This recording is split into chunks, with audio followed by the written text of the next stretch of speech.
Hello everybody and welcome to Parks Bros. It's Drew here and we're back for day 3 of Listmas 2022. And on the third day of Listmas, I'm joined by Carrick of Coaster Hour to count down our top 10 most surprising coasters. Hello everyone, my name is Carrick, and for those of you who are unfamiliar with my YouTube channel called Coaster Hour, I specialize in creating 3 forms of content, which includes live streams where I bring on other content creators as guests, interviews where I talk with professionals inside the amusement industry, and news videos where I recap the latest news within the amusement industry.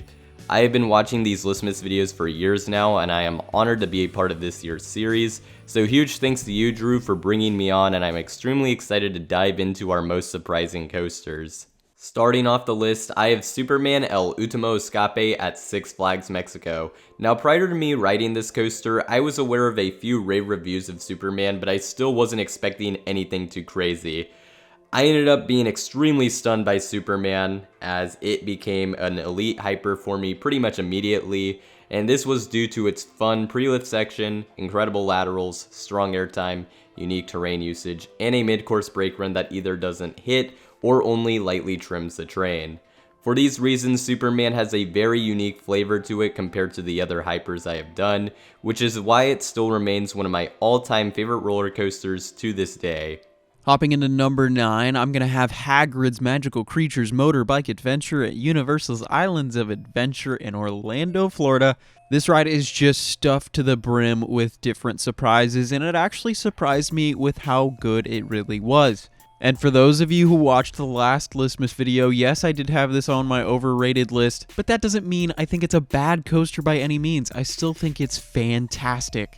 And honestly, this coaster would be near the top of my list for most surprising if I wasn't impatient and watched a POV a couple years before I actually got to ride it. So do be warned, there's going to be some spoiler talk in just a second here, but this coaster is just ridiculously enjoyable with going forwards, backwards, down a drop track, and traversing through 7 different launches in one ride. Like, that's insane. Even though I knew all of these elements were coming, every single time still surprised me. It shocked me even, as the biggest surprise was actually how forceful some of those turns are. But Hagrid's, even with knowing all of the spoilers, is worthy of this list.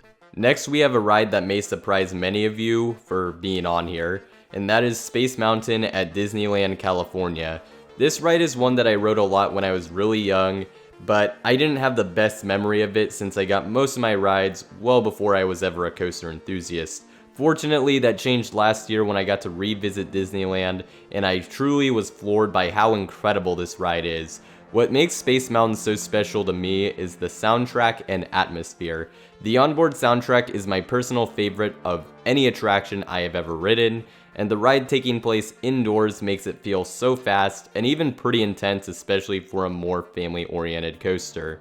Space Mountain is very easily my favorite coaster in the Disneyland Resort, and one of my all-time favorites in SoCal, as it is a coaster I could pretty easily ride all day. For number 7, we're going to be heading to northern Idaho to Silverwood Theme Park for their wooden coaster called Tremors.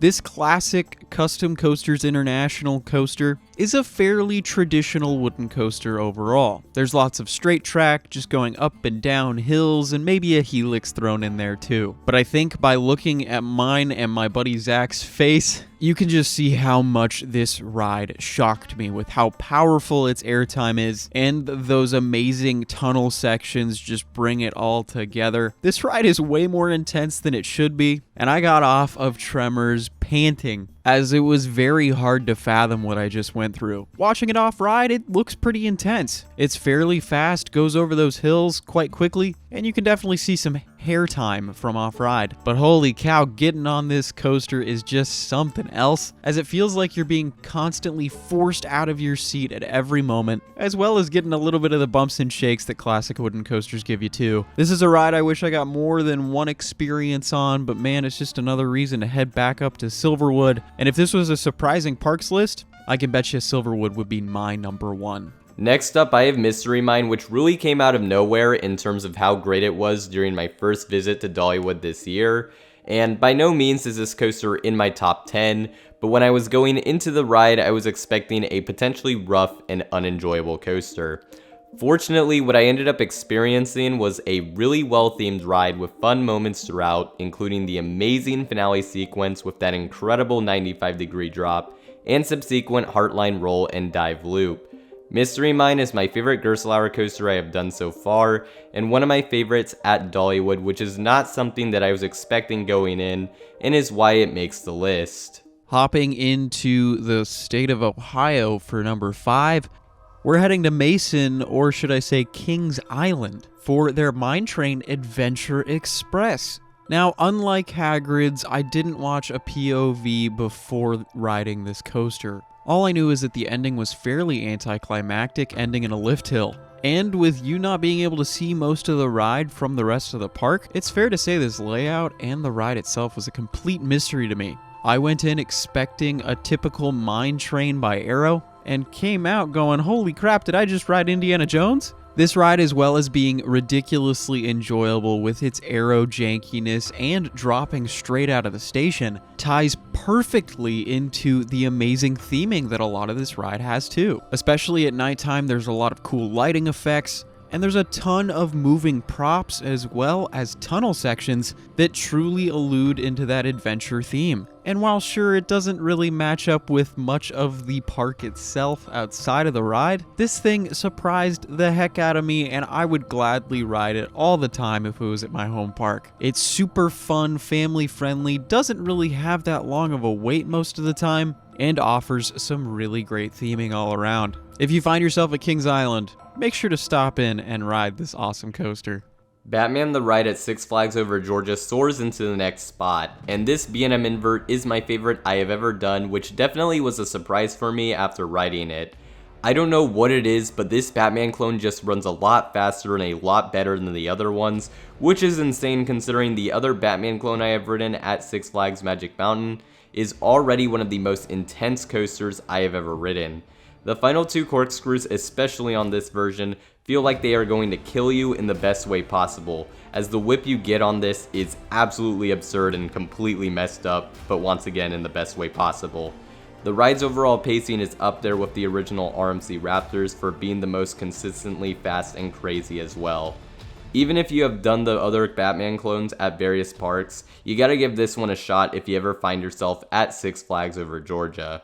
For number 3, we're going to head back to Ohio, this time to Sandusky and Cedar Point for Cedar Point's own Gemini. This dueling mine train on steroids is just phenomenal. And at least in my opinion, it's very overshadowed by all the other rides at the park. No one really seems to talk about the ride outside of, hey, I can high-five the people on the other train. No one told me it was going to have some crazy airtime.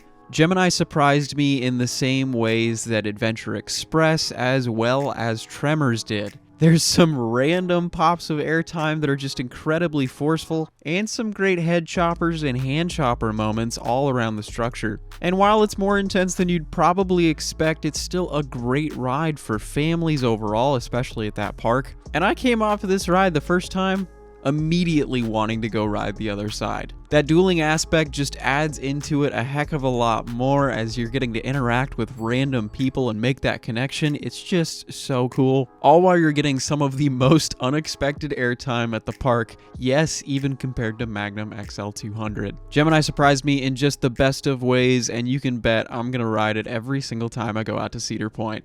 Next, I have the Beast at Kings Island. I rode the Beast for the first time this summer, expecting the ride to just be decent at best and bad at worst. But in a completely unforeseen twist, I ended up riding my favorite roller coaster in Ohio, which I know is certainly a hot take. During the day, the Beast is a great wooden coaster with my favorite setting of any coaster I have ridden, as you go far into the woods and the ride overall feels like a fun journey through it. The Beast, however, doesn't become truly elite until it becomes night, when the atmosphere and ride experience completely changes. At this point, it is very dark to even pitch black out, and you feel the night breeze when you're riding the Beast, which makes it feel very out of control and much more extreme than it is during the day. There really isn't anything else like a Beast night ride, which is something I severely underestimated heading in, and that is why the Beast is in my top 3 coasters I have ever ridden.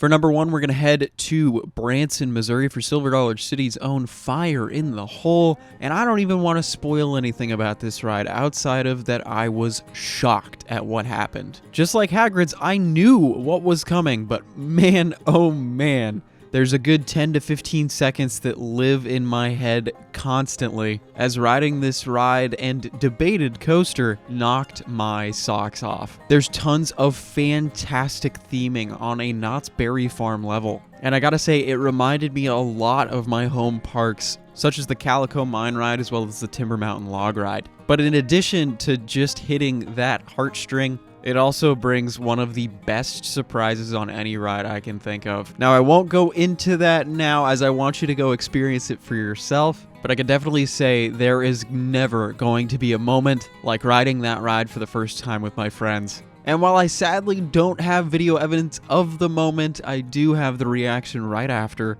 in our first trip vlog, which you can check out in the top right-hand corner. So there we have it, our top 10 most surprising coasters. I wanted to thank Carrick so much for joining and for being the guest star of Day 3 of Listmas 2022. So please, Carrick, take it away. For those of you who haven't yet, make sure to check out my YouTube channel, Coaster Hour, and check out the previous interviews and live streams I've done, which I've created timestamps for so you can watch whatever and however much you want of those longer pieces of content. Thank you, Drew, for bringing me on. It was really awesome to talk about our most surprising coasters. And to everyone else, thank you for watching, and I wish you a happy holiday season. Happy holidays indeed, and happy Listmas. We've got another 9 full days after this, so make sure to subscribe if you haven't. And of course, make sure to go subscribe to Coaster Hour as well. But with that all said, I can't wait until Day 4 of Listmas, and hopefully you can't either. But until then, we'll see you on the next ride.